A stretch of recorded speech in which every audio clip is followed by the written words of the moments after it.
In today's video, I'm going to teach you how to manage Dropbox account storage. We'll start by auditing what's using space, then clean things up to free room quickly and safely. First, open your browser and head to dropbox.com, then log into your account.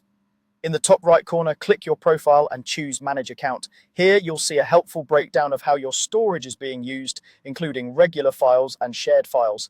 This is important context. Shared folders can take up space in your quota, so spotting them early helps you decide what to keep and what to leave. Next, let's get precise about folder sizes. Dropbox doesn't show folder sizes by default, so we'll turn that on. Go to All Files. At the top of your file list, hover over any column header like Modified, click the little drop-down that appears, and select Size. Now you'll see the size column in your file view, which makes scanning for large items much easier. For an exact number on a specific folder, click the three dots or more next to that folder and choose Calculate Size. Give it a moment, Dropbox will total everything inside so you can quickly identify space hogs.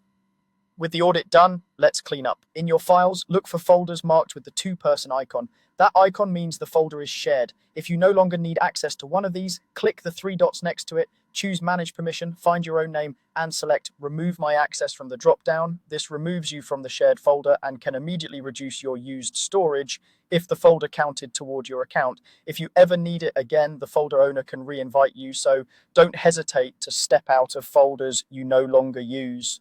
Finally, let's clear out what's already been deleted. Go to the deleted files section in Dropbox. This is your trash, and items here can still take up space depending on your plan and settings. When you're sure you don't need anything inside, empty your trash to permanently remove those files and recover storage. Take a quick moment to review before confirming, because once it's emptied, you won't be able to restore those items. And that's it. You audited your space, revealed exact folder sizes, left shared folders you no longer need, and emptied your trash. These small actions add up to a cleaner, lighter Dropbox and help you avoid hitting your limit. Thanks for watching.